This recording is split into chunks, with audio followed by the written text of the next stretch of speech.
We were probably the only manufacturer who was actually paying most vendors in 15 days, whereas most other industries, vendors didn't get paid for two months, 3 months. If you look at the textile and the garment industry, even the companies within the group, they would treat each other as an arm's length vendor, and they inspect, you inspect, and then things go back, and so much of value loss. So much cost of inspection. Who's paying it? The nation. This is what makes us non-competitive, because we don't do what we are supposed to do correctly. We said we will pass on all that we know to you. The more Maruti grew, the more their businesses grew.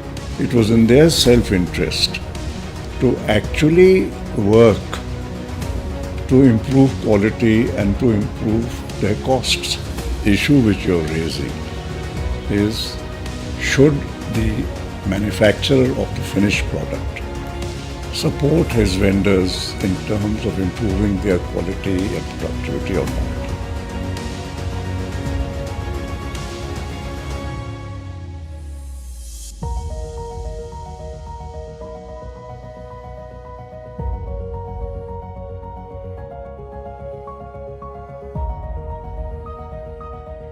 There is a strong viewpoint about suppliers that many companies have, that I should have what is known as a arm's length distance.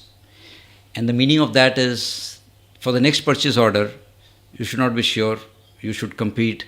Now what you're talking about is a very different relationship, which is like making it almost like part of your organization, very different from the arm's length thing. And why is it required in the larger scheme of things? Like, why is it required for the bigger goal of India becoming a manufacturing powerhouse? See, remember when we started Maruti, there was actually no component industry in India. There was, but it was an obsolete kind of industry, technology, manufacturing processes, quality.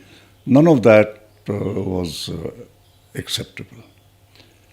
It is a very different situation from countries where over 30, 40 years, very large suppliers have come up who have their own capacity for developing technology and management skills and all of that which goes with it.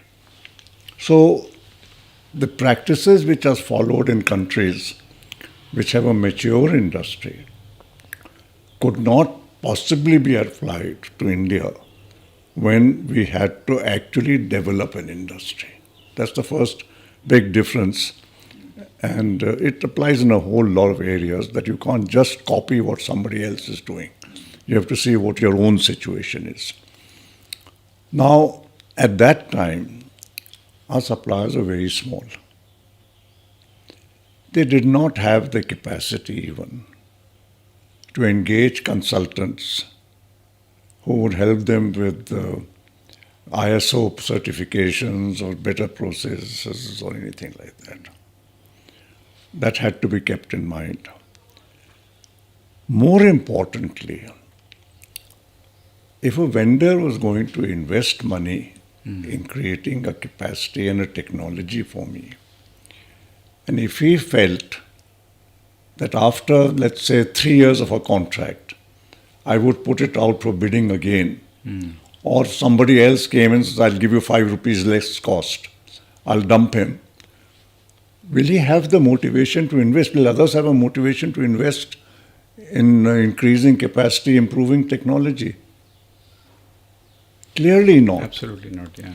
If I am, these vendors were not people with large risk-taking appetites. They were people who were borrowing money to start a new industry. They needed some assurance that they would be looked after. We also realized, and it's not much of a realization, it's obvious, that the quality and the price of a vendor's components would essentially determine the quality and price of the car. Because 70% or more of the car's value was bought out. Yeah. So if that 70 odd percent was not of good quality, the car would never be of good quality.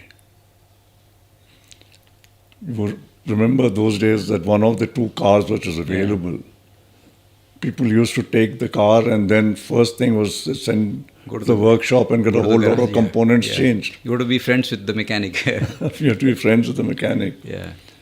So we had to make sure that we helped the supplier to get the right kind of technology, the right kind of partners, the right kind of processes, and kept getting the latest inputs.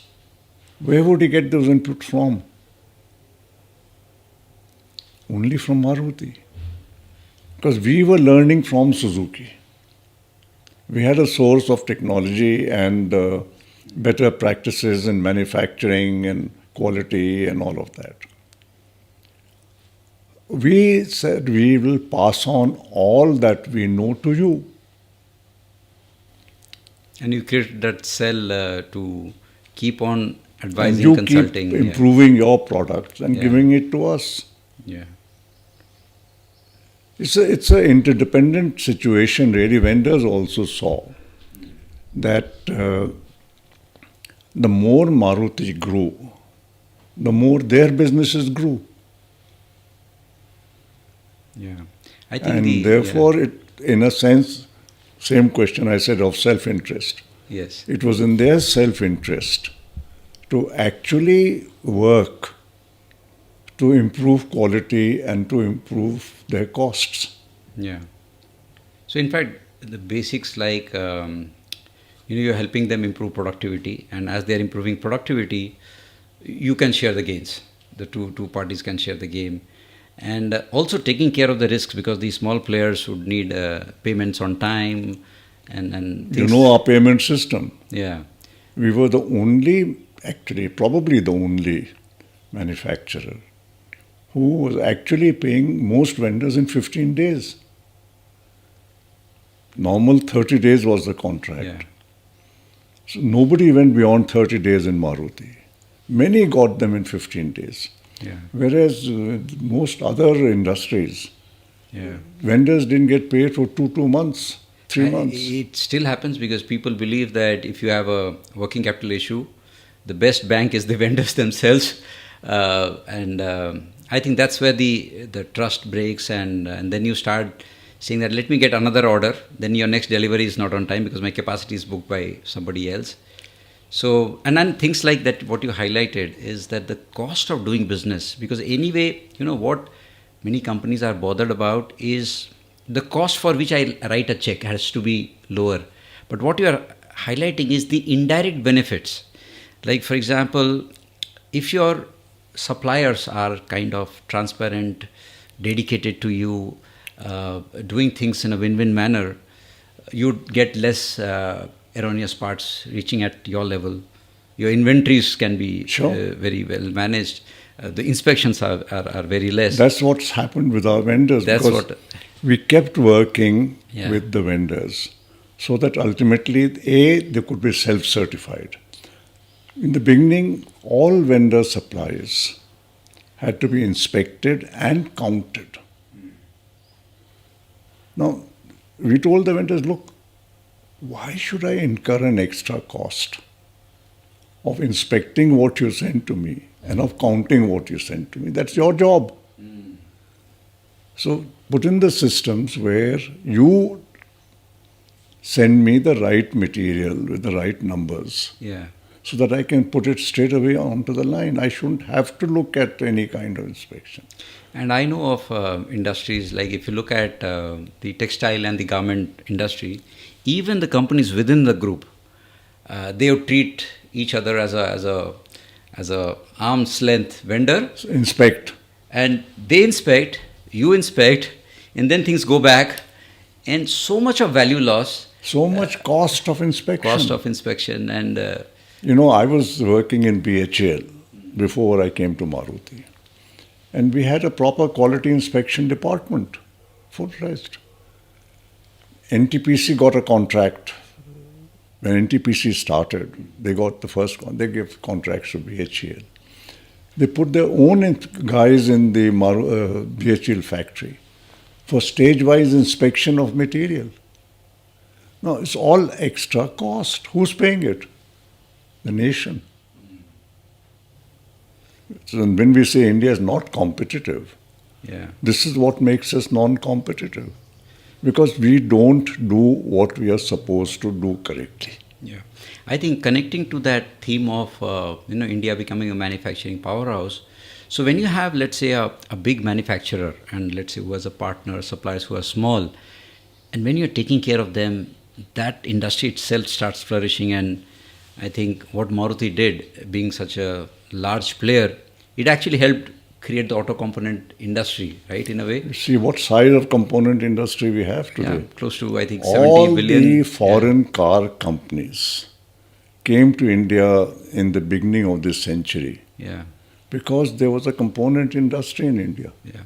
And I see same thing is not fired up, let's say, if I look at the other industries. So India is very good in textiles, quite a big industry, but it has not fired in garmenting.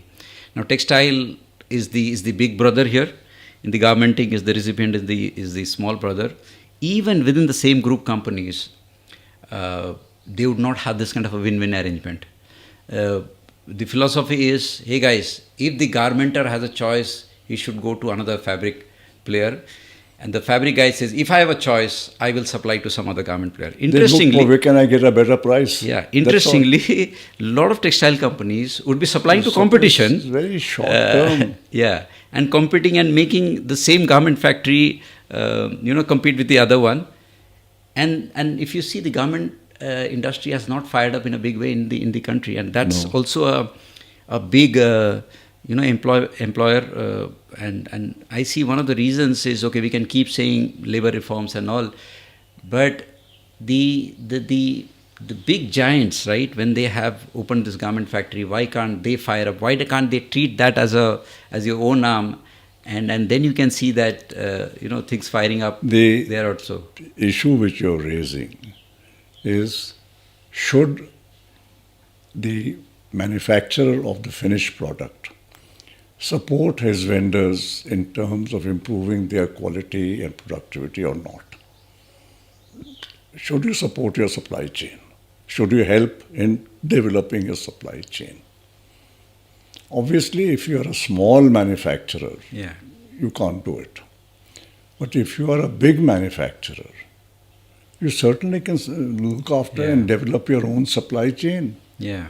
Who will be 30-40% dependent on his business on you. Absolutely. Yeah. So it's good for him, it's good for you. Yeah. I think, that's a very interesting way of creating a supply chain itself which competes with the other supply chain rather than trying to... Most of our manufacturers, you take some of our manufacturers of white goods, brown goods, I wonder how many of them have developed their own supply chains and how many of them work with the suppliers to keep improving. I know some have.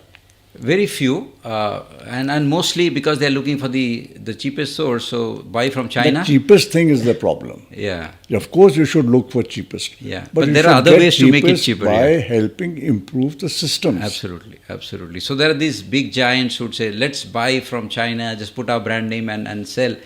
Then you can't develop the sector. And what you're highlighting is, hey guys, there is a lot of economic sense.